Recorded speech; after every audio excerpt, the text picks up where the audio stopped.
Hi, my name is Anil Jaising. I'm a certified Scrum trainer with Scrum Alliance, and I'm also an adjunct faculty with the NYU Graduate Program of Project Management. Scrum is a execution framework that delivers products. What are products? Product is any service, any product, physical product, or anything that delivers value to the customer. Now, Scrum is very lightweight and it uses this whole idea of iteratively delivering pieces of the product. So it's an iterative and an incremental framework. In Scrum, it all starts with a product goal. A goal is what the customers is going to get at the end when the product is delivered. I explain goals at this level more like a single line statement of what the customer is going to get when the entire product is delivered. That goal translates into a list of requirements. Those list of requirements is called the product backlog. Product backlog is a transparent artifact where anybody in the organization can add to. But the only person responsible for the product backlog is the product owner.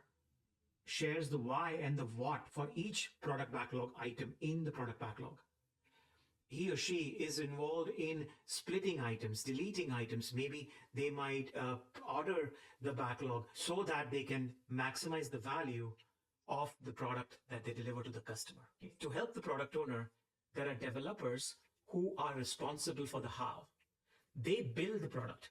They help the product owner in clarifying items, estimating items, and breaking down items as the product owner would need. And they do that in an activity called product backlog refinement. This activity is something that the product owner and the developers are doing every sprint to make sure that items are ready. It has all the information for the developers to go off and build the product.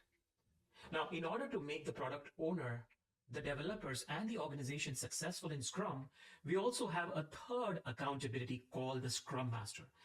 The Scrum Master ensures that Scrum is successful and the team is very efficient to deliver on the product. Together, these three accountabilities, the product owner, Scrum Master, and developers, form the Scrum team. Now, in order for the Scrum team to deliver value, they work in small iterations of time. Those iterations of time or durations of time with a definite start time and an end time is called a sprint. A sprint is up to a month long. A sprint itself starts with an event called sprint planning. Sprint planning is to really plan the amount of work that the developers are going to be doing during the sprint. Sprint planning in Scrum is up to 8 hours for a 1 month sprint. Product owner and the developers collaborating on creating a sprint goal, and then the developers pulling the number of items from the product backlog into the sprint backlog based on past performance and their own capacity in the sprint. Every day, there might be some changes that happen to the plan because execution went in a certain different way than what they had originally planned in sprint planning. And so every day, the developers get together and have another event called the daily Scrum, where they're looking at the sprint goal, which never changes, and then adjusting the sprint backlog or the sprint plan, which can change. Daily Scrum is up to 15 minutes until the end of the sprint, where they have an event called sprint review. A sprint review for a 1 month sprint is up to 4 hours. And in the sprint review, the product owner and the developers demonstrate what they did, demonstrate the product increment, as well as get feedback from the stakeholders. The product owner, Scrum Master, and developers meet in another event called Sprint Retrospective to inspect and adapt the Scrum team's processes, anything that they have used over and above the Scrum framework. Their technologies, the tools that they might use, is relationships within each other and making sure those relationships are good. And then they also look at the definition of done, and if needed, refine it. And that's what the Sprint Retrospective is all about. The Sprint Retrospective is up to 3 hours for a 1 month sprint. Another aspect of Scrum that I like to share with you is the definition of done, is a list of criteria to ensure that the work is done.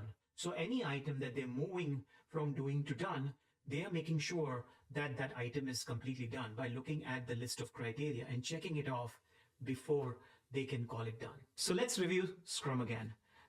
The three accountabilities are the product owner, Scrum Master, and developers. The 5 events are the sprint, sprint planning, daily Scrum, sprint review, and sprint retrospective. The three artifacts are the product backlog, sprint backlog, and the product increment. And there are three commitments: the product goal, the sprint goal, and the definition of done. I hope you enjoyed this whole overview of the Scrum workflow. And if you haven't subscribed to our channel, please go ahead and click on the subscribe button and also the like button, and hope to see you again next time. Bye.